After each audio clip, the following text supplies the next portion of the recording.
Welcome to PhD&D on YouTube and a live coffee and campaign building session. If you've never seen these before, this is a series I used to do about once a month. It's kind of what I shoot for, but I just work on preparing for my next campaign, doing some world building, and hopefully you find it entertaining. You can maybe learn some things, or maybe you can build right alongside me. That's my hope for this next set of coffee and campaign building videos, is that while I work on my setting and explain how I do it, that you yourself can actually build yours at the exact same time. So if you're ready, and if you are ready to build a new campaign or build a new world, I guess, then now's the time to start. There's no better time today. This video is going to be very introductory, very, how do I want to say it? It's going to show you the very beginnings of world building. It's going to show you what to do before you do anything, is kind of how I like to put it. So bear with me a second here as I'm trying to get it so I can see comments. Google Plus and myself have never gotten along, so I'm trying to figure it out. Let's see.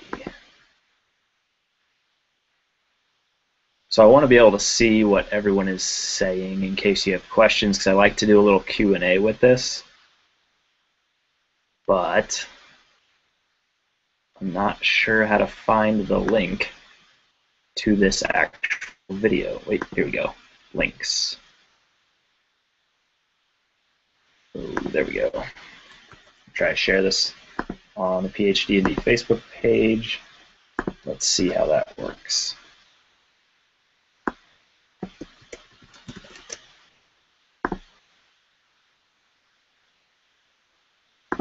Okay. So now we'll see if there's actually any comments. Open the page here. Thanks for bearing with me. We're getting going here in just a second. But I need to be able to communicate. All right, here we go. No more messing around. And I hope everything's working sound-wise, video-wise. I know in the last live video I did it cut out for a while, and I had no way of knowing that until it was over. So I hope this works out fairly well. Now, as I said, today it's going to be the very beginnings of campaign building, of world building, actually, and the things you do before you do anything, just the way I like to put that. So we're going to go over what I do once I've made the decision that I want to build a new world, build a new setting for obviously a new campaign. Now, for me, my old coffee and campaign building videos were all for my setting called Air. So if you go back and watch those, I was working on this setting called Air. We're playing that now using D&D 4th edition. We did the play test for next with it for a while, and so that one's off and running. There's not a lot left to do world building wise. I still make some artifacts, still come up with a few NPCs. It was a little underdeveloped world wise when I started playing it, but now at this point a lot of the world building comes from the character's actions and actually playing, so I can use my world building energy for the next setting. Now, the next setting I plan on using with the new edition of D&D coming out in July/August. However, I'm not rushing to get my world done by then. My hope is to start a campaign by November, December, when the new Dungeon Master's Guide comes out. Because I don't want to rush this campaign, and I don't want to set a certain end date. It's going to end when it ends. We're definitely not going past level 20 this time. We may not even get there, though, if the story has its conclusion for each character. So, starting with this new setting that I want to use with the next edition of D&D, the first thing I do, obviously you make the decision that you want to build a new setting, and I like to have a system in mind. A lot of people say don't world build with a system in mind. Well, I know what system I'm going to be using and what I'm going to be playing, so that helps me out, and you'll see in some of the upcoming world building videos just why that helps. definitely don't build your setting to a system. It's okay to have it in mind and use that, but don't restrict yourself. So I know what I want to use it with, so start working on it well ahead of time.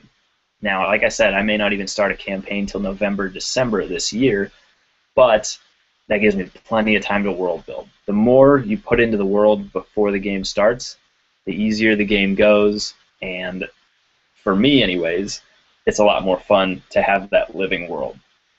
You can't get too attached to things, then you start railroading players, we all know that, but I like to have everything as fully built as I can, locations and everything. So let's get started. I'll show you kind of what I'm talking about here.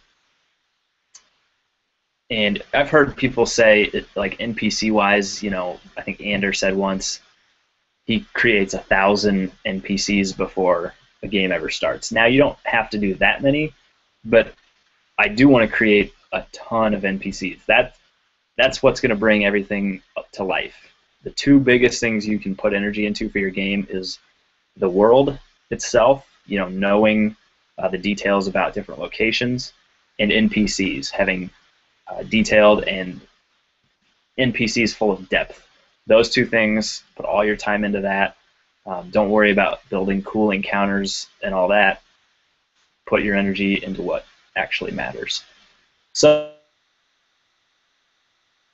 let's see. I'm getting a Q&A thing over here, so I think it's working. Click to answer a question. Okay, let's check this out. So I'm gonna, okay, got it. So somebody asked the question, will you build it to be high or dark fantasy? Good question. Now, you'll see in my notes coming up here in a minute or two, that's the first thing I do is lay out what I want before I do any actual building. It's a ton of notes on what I want out of the setting. So now, high or dark fantasy, the one that I'm playing in right now and that I built called Air, that's a little darker. It's definitely fantasy. Compared to what I normally run, it's probably low fantasy. However, the next one, it probably leans towards high fantasy that I'll be going for. Now, when I say high fantasy, the thing I want to clarify is magic items. I always run from a sense of like a darker, lower fantasy, because magic items, they've got to be something special. They've got to have that story behind them. They've got to be, you know, ancient and rare. So that, from that vantage point, it's always low fantasy, as in there's not going to be a bunch of magic items available everywhere. However, magic is going to be I want to say a common thing, but you're not going to see it every day in the street, I guess. So it's not going to be, say, like a Song of Ice and Fire, where magic is this very rare, kind of iffy thing. You're not sure if it's very illusionary or actual real magic. However, it's not going to be to the extent of people are flying dragons around and, you know, wizards. You might live next door to a wizard who does a ton of magic. So it's kind of a fine balance, and hopefully you'll start to see that as it progresses, or as this campaign building progresses. Kind of more what I mean there. So I hope that answers your question. This one will definitely be a lot less dark than Air, but I don't want it to be considered super high fantasy either. Definitely fantasy genre, because that's what I work with. That's my favorite thing to play in and to world build. So, next question from Keith. I don't know what this is doing on your guys' end when I click select. I think it's highlighting it, hopefully. Are you going to be carrying this world over into the next iteration of D&D, or making a new one? Okay. Now I hope this answers. The setting that I'm working on today, the new setting that may not be done for months, that's the one that I'm going to start my first campaign with the next iteration of D&D. Those two are associated. My campaign setting of Air that I'm playing in now, it started with D&D Next Playtest. It's 4th edition right now. We kind of transferred it over to finish it out, and it will finish 4th edition. So once that one is finished with 4th edition, we move on to the new edition of D&D to give it a try with this new set that I'm working on starting today.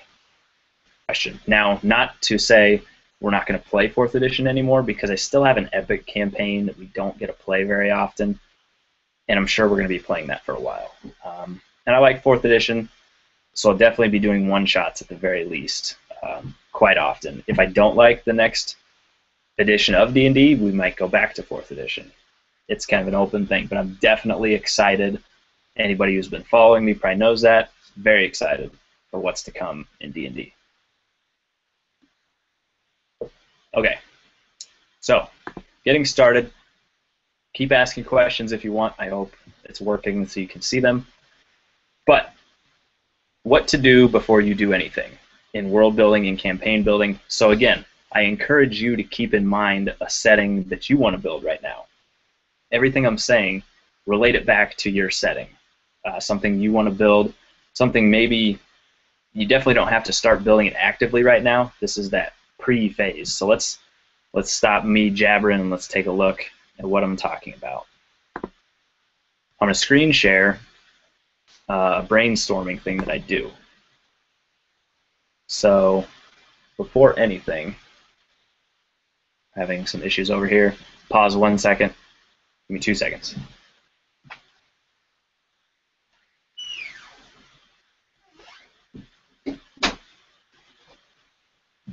And I'm back. So before you do anything, I encourage you to get either a Word document going. A notebook is a great thing to carry around. I highly recommend the Moleskine notebooks, or however you say it. But this one's a squared one, so I can draw. I can draw little dungeons in there. Have a notebook. Have a big thing I use is the notepad on my iPhone, because I usually have that with me everywhere, and anytime an idea strikes, and I mean even the smallest thing, even a name that strikes you as, hey, that'd be a cool fantasy name, or that'd be a cool name of a place, or hey, I just thought, in my next setting I'd really like to have this. Write it down. One of the worst pieces of advice that you can give for world building or for campaign prep, people say, don't write it down. If it was a good idea, you won't forget it. Throw that idea out the window. Write everything down, because you're going to get thousands of ideas. So we don't want to be forgetting any of those. Now I'm getting a little bit of lag on my end. If you guys are having it, please let me know. So I'm going to pull up the sheet that I have. It's a Word document. I have that. I have a notebook that I write stuff down in. I have the notepad on my iPhone, but I'm writing just random things down, and you're going to see that right now. Screen share.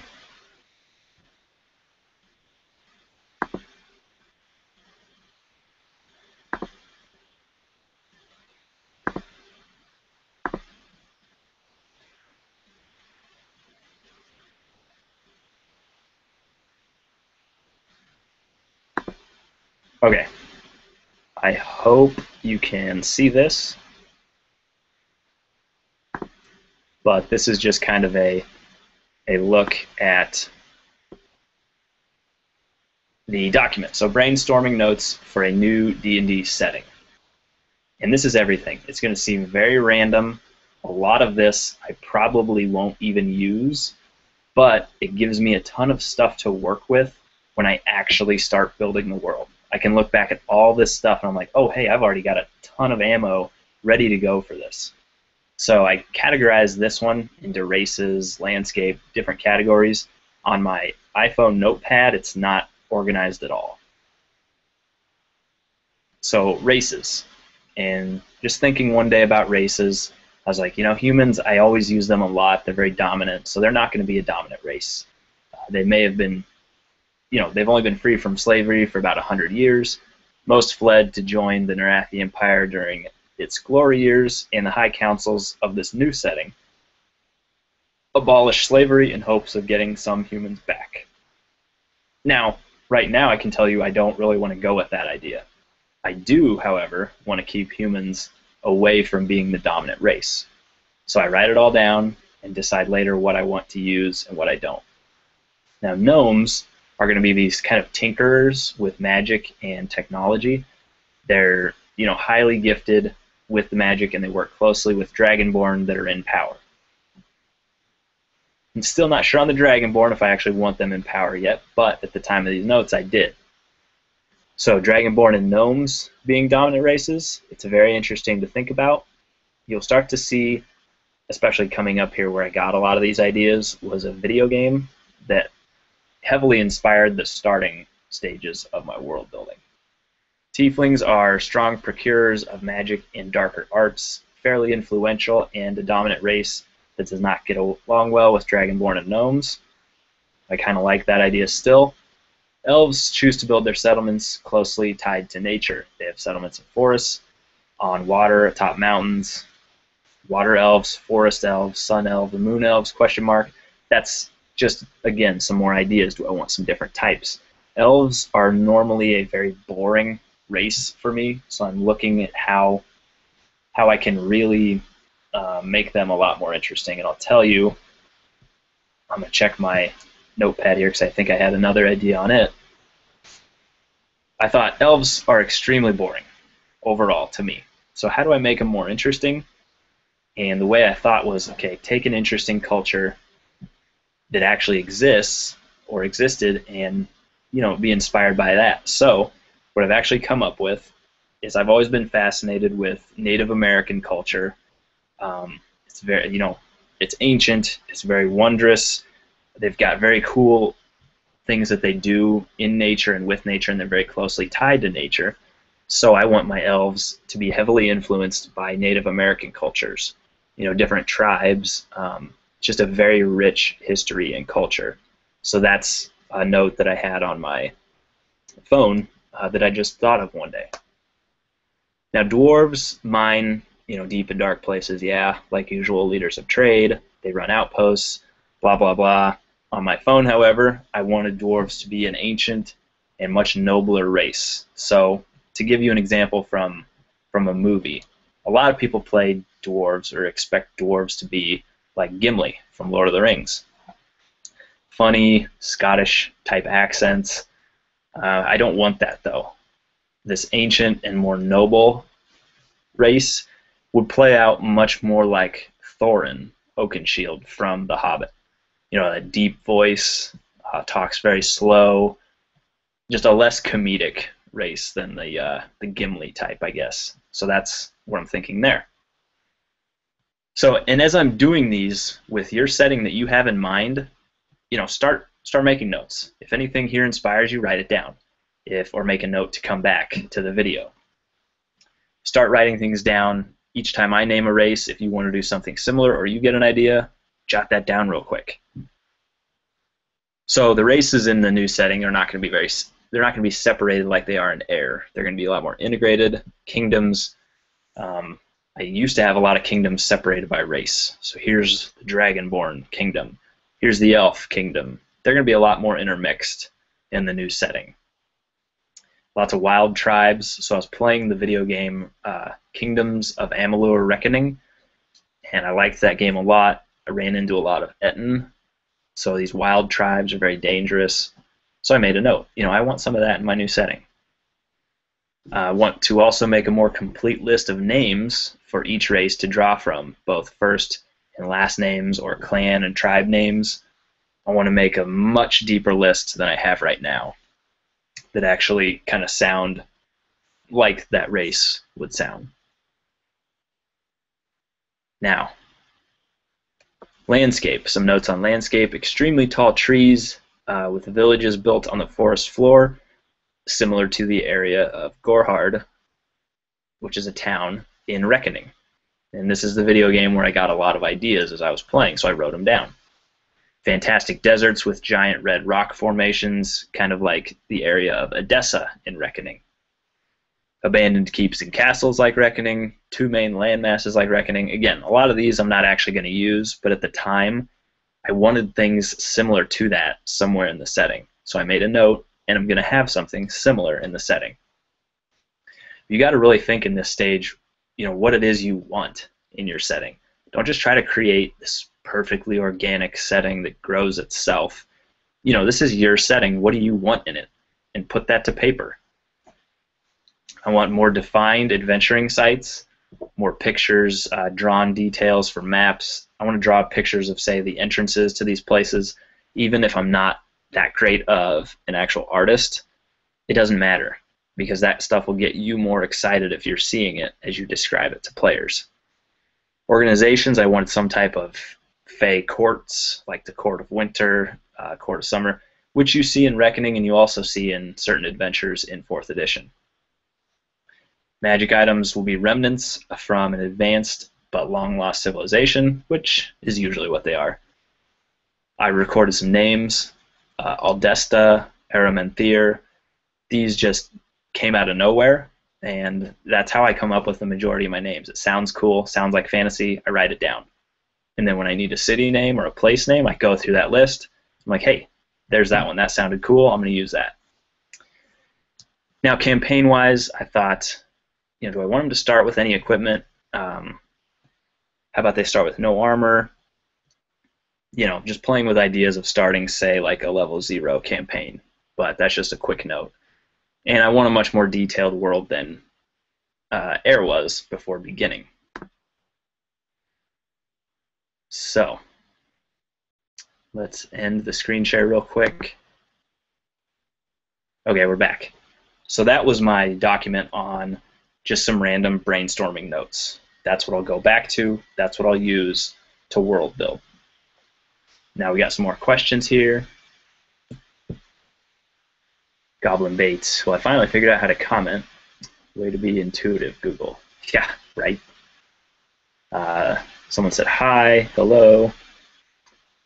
And Keith, how about a kingdom ruled by tieflings? Should make things a bit interesting. Yes, definitely would, because I've always used tieflings kind of as 4th edition presented them. They're a very neglected race. People hate them. Your ancestors dealt with devils. We don't like you. You're kind of the scorned race. They were actually called the Scorned in Air. So they're going to be much more prevalent, much more dominant race in the new setting. Now, I may have a kingdom somewhere ruled, or say remnants of Baal Tarath, which is part of that 4th edition history and cosmology, and I use that in our world. That's kind of one of the foundations. So I may use some far off, some lasting remnants of Baal Tarath to have that, and to be influential in the game. Okay, so that's something I would definitely start, is open a document, get a notepad on your phone, write down everything. My notepad on my phone is, seriously, it's just usually one word per line, but it's something related to the setting or some idea, or it's more than anything, it's just cool words or cool sets of words, which I'll give you an example. So at my job, I have to look up addresses for certain things at one of my jobs, and there was a street somewhere called Crystal Court, and I was like, that sounds awesome. Like, seriously, that, I could use that in a game. That could be like one of those fey courts. So I wrote down on my notepad, the Crystal Court. And it's just as simple as that. I don't know what it is yet, but I've got it written down, and that, like I said, is more ammunition for world building. So, make sure I've got some notes here to keep me kind of on track. So yeah, again, phase 1 is this giant brainstorm. That's all you're doing. You're not drawing a map yet. I like to call map making for world building Pandora's box. Once you draw the map, it just explodes. There's no going back usually.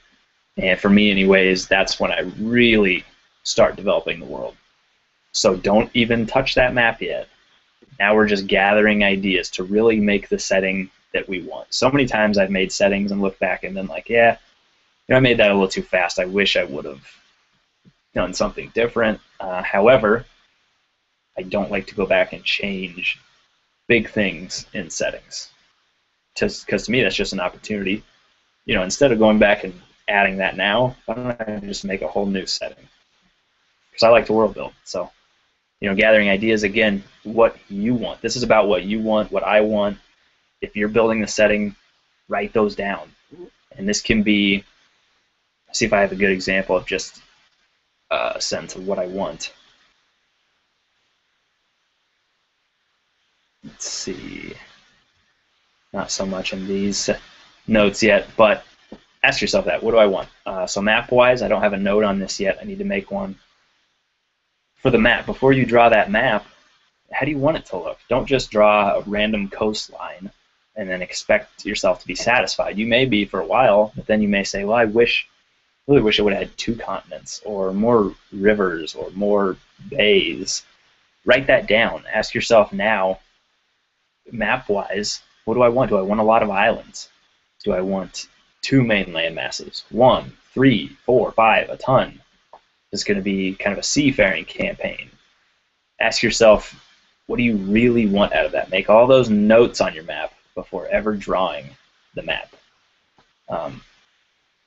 So right now, let's do an example of the notepad. Let's actively make a notepad.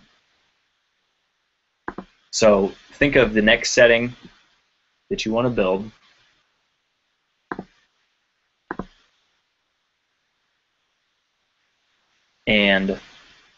Or maybe it's one you're working on right now.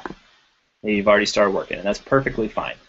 But start to think. Open a notepad, open a text document, grab a sheet of paper, and pen or pencil, whatever you want. Grab your drink, take a big gulp of your coffee or tea or whatever you're drinking. Helps the creative juices. And we're going to write some things down now. So the first thing, let's just think, without even thinking about specifics about your setting, just think of some things you're going to want. So, for instance, the other day I was watching Game of Thrones, actually, and I'm trying to really stay away from being heavily influenced by that, because it's very easy, but I don't want to just recreate Westeros.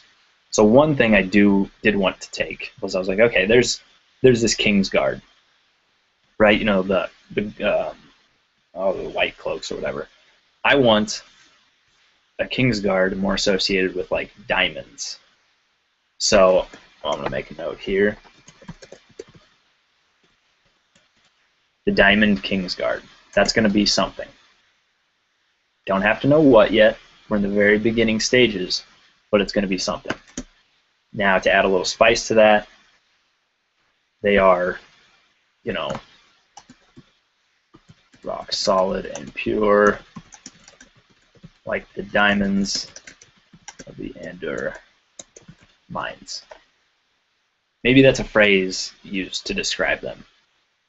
Again, I don't know yet, but it sounds cool and it's something that I want to use. So make a quick note on anything in your world, anything at all. There's going to be a big silk trade.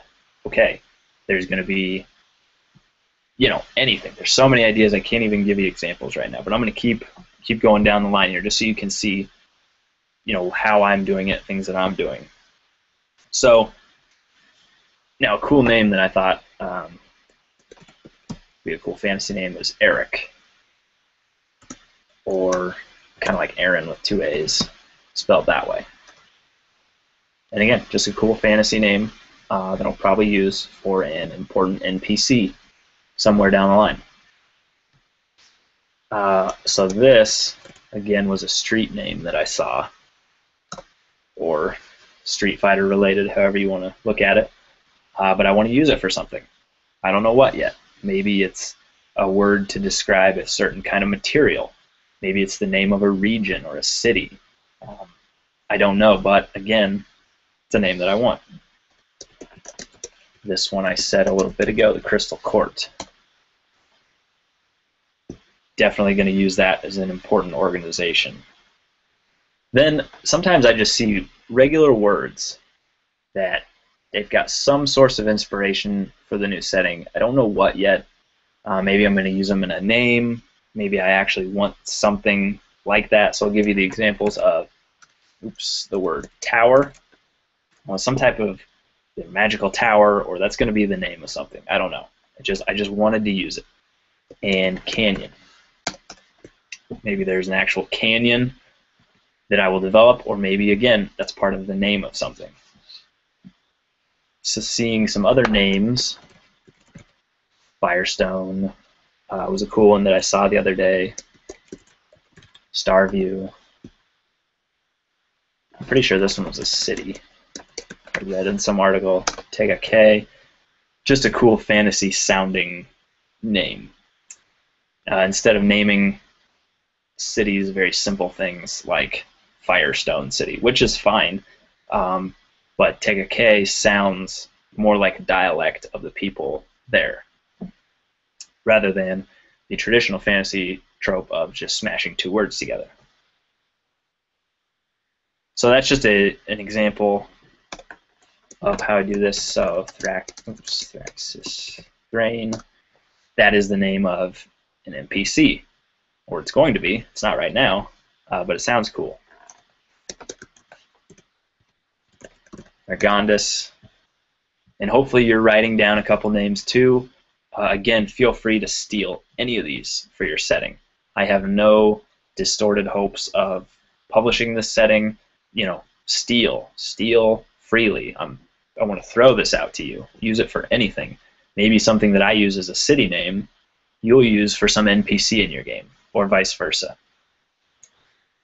So, Tribes of the Forgotten Lands. Again, I've had that one written down a while. I haven't decided what to use it yet for, but perhaps that could go along with the Native American influenced elves in my game, or in the setting, not game. So hopefully that gives you just a little taste of how I keep track of notes and prepare different notes.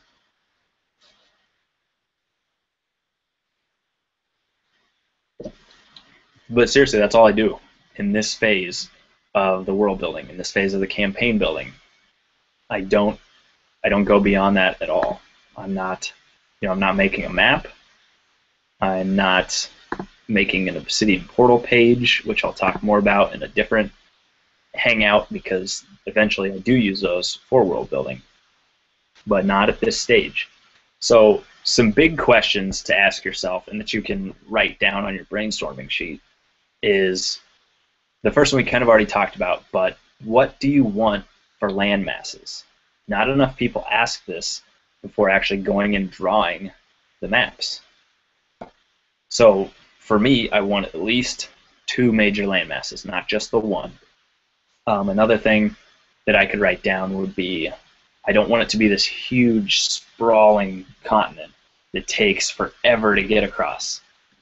Air was that, and they traveled a lot, and travel is great to a point, but when every session or every other session is seriously just road travel, eventually it becomes much harder to make that interesting. And we've tried, and we are doing a pretty good job with it with the players I have, but I want something where they can really see different areas without having to go a long ways. So I'd write that down, a much smaller scale. At least 2 main land masses, much smaller scale.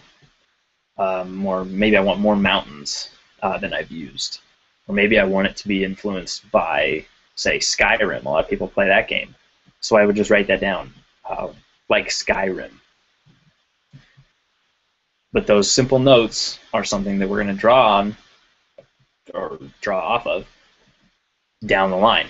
In the next coffee and campaign building videos, we're actually going to dive in and start using that list. So definitely get those lists made at this point. We don't have to actually have this setting built forever. We've got a long time, so take your time with it. Make sure it's really what you want. Question 2, what races do you want? A good way to do this is to look through like a player handbook. So this is Player's Handbook 2 from 4th edition, and you can just look through the races to get a good idea. You don't need to use them. They don't all need to be playable. You could also look through like a monster manual or a monster vault. We'll just look at each race, and we'll use one of these later for a key world building aspect. But start writing down the races you want. Which races do I want to be playable? Which races do I just want in general? I want a lot of trolls. Maybe I don't want orcs because I think they're too overdone. Write that down. Say no orcs in your notes. And put a reason why if you know that. But you got to ask yourself in this beginning phase, what races are going to be there? Because that's going to influence a lot of other things down the line. Another big question is, out of those races, what's going to be dominant? Is there going to be a dominant race? Maybe it's going to be very intermixed kingdoms where this kingdom is dominant, but it's made up of 4 or 5 different races. But that's, again, going to heavily influence the type of game and type of world that you have. So those are just some very simple questions that you can do. And if you've got more questions, please post them. Now I'm going to go into showing you, what some of this led to in air in the previous setting real quick. How I used notes to get to a certain point. I've shown this in one video, I think. This is the air, just the campaign binder. Not to be confused with the adventure creation binder. But in here, I used a method that Chris Perkins uses called a campaign Bible, something he hands out before a campaign starts. So you can see the first page, brief synopsis of the setting, and then a brief timeline of important events throughout the history of the setting. The next page, I wish I could have an easier way to do this, shows the calendar, which, I'll be honest, I stole straight from him. All the months, the names of the days of the week I thought were awesome, so I just went ahead and used them.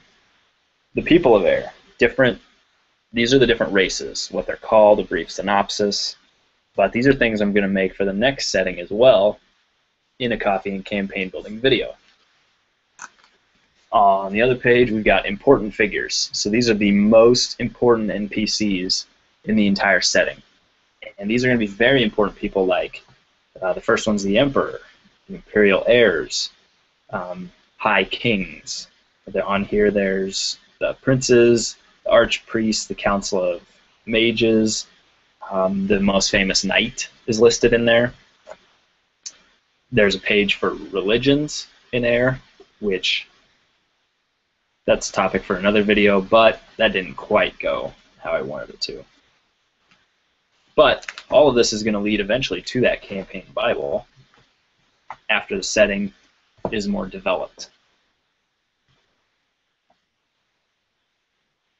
Now, I would encourage, on top of writing down these random notes, the biggest focus when you're actually ready to start world building, even though this is partially world building. The biggest step for me is making the map. Now, like I said, once the map is made, it begins.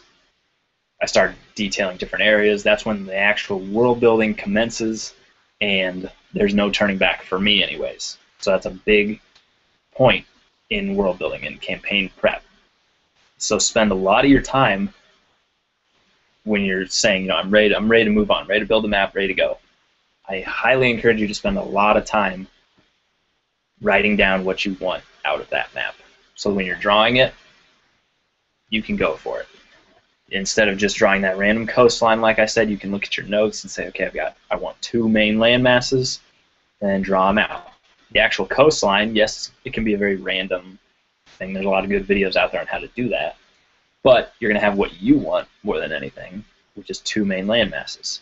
Maybe you want a lot of bays, a lot of waterways coming into the continent. then you can do that as you're drawing, rather than drawing your continent and having to erase a bunch of things, saying, well, no, I wanted more of this. So spend a lot of time doing that. Let's go to some questions here. Oops, had that one already. Hello back. Keith, have you used Obsidian Portal for any of your campaigns? Yes, all of my campaigns are on Obsidian Portal. I should probably share a link to those. They're nothing fancy. You see a lot of... Now, for those of you who don't know, Obsidian Portal is like a wiki. You can organize a bunch of different pages. It's meant for tabletop role-playing games. It's very cool. I hope to do a video very soon on that. Maybe with some of the Obsidian Portal guys involved. But it's very good. I would highly recommend you check it out. Now, I've used it for every campaign that I've done. Even campaigns that didn't take off, like if I started some online games or if I played online, maybe I only got to do one session with some people, those are still on there. Because it's a great way to organize your world. And like I said, mine are not fancy. You get on Obsidian Portal and you see guys who can do, you know, crazy web design. They understand coding. I hope to one day. That's one thing I just want to learn as a hobby, but I don't right now. And you don't need to know it to use Obsidian Portal. They can just do crazy things on their pages.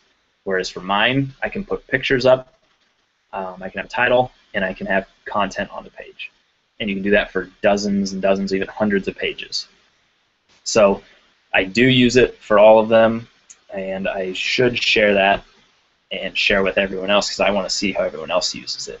So my question for you, Keith, is do you use it for your campaigns, or how have you used it?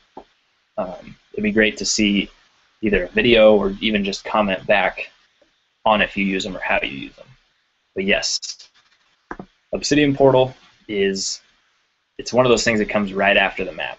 Once I've drawn the actual map, I can upload that to Obsidian Portal, and I start. That's the biggest way I world build, is making pages on Obsidian Portal for each area.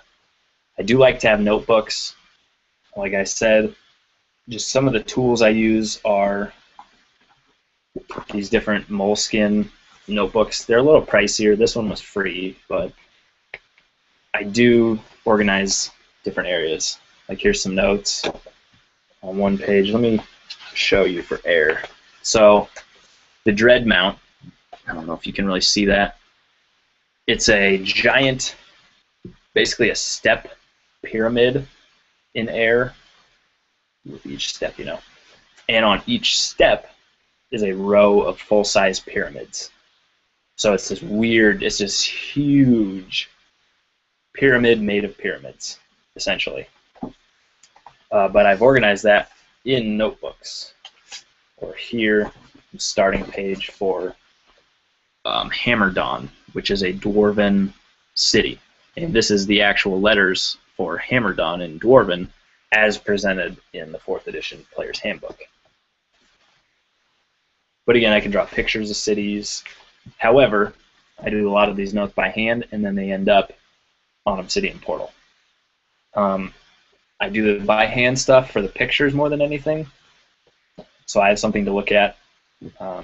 It's not on a computer screen, but much of the text ends up on OP just because it's much quicker to type all that than to write it all out.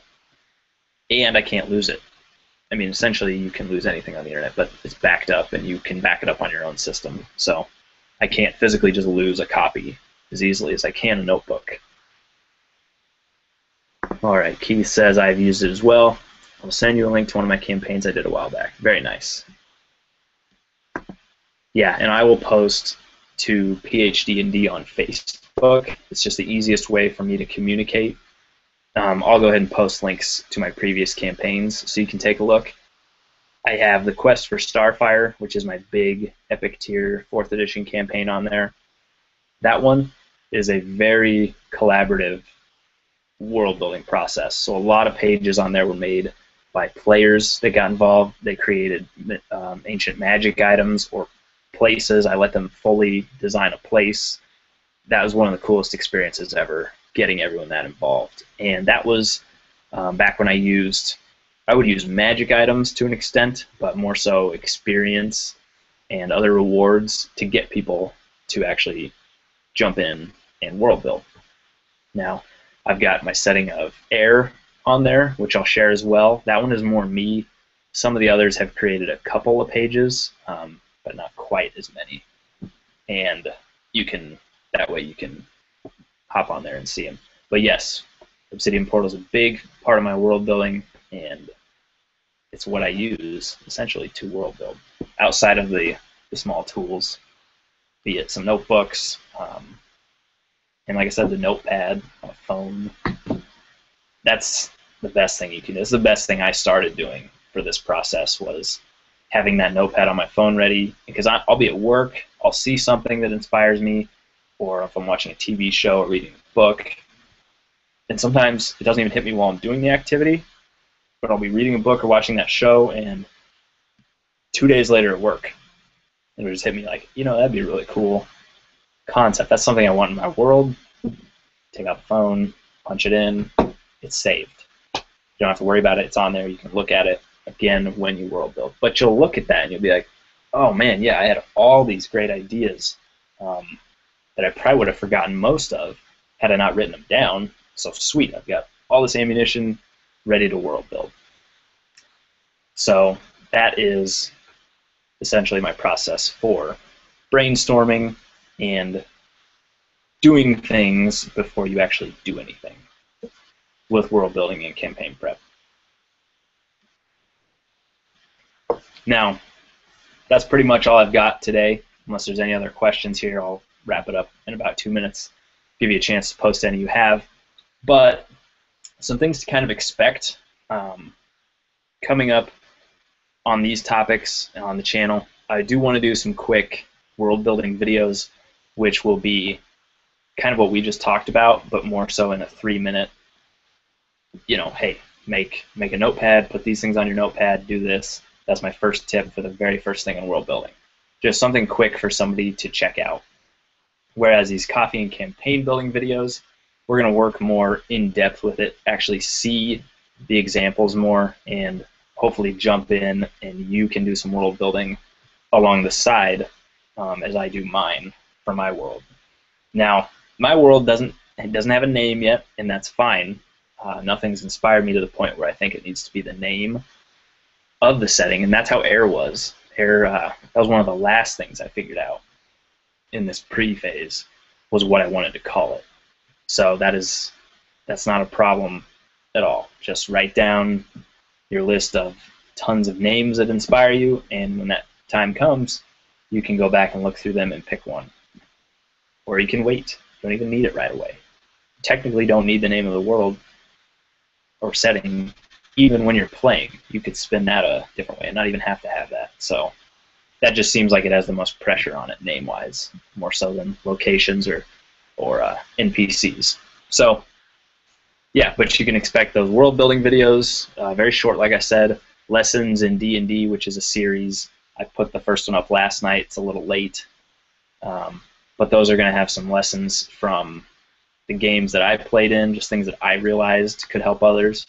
Another one is already filmed, so I'll get that one up in the next day or two, and you can see some of those. Otherwise, there may be some Meeting of the Minds videos with just random topics for the community, and I may do a couple responses.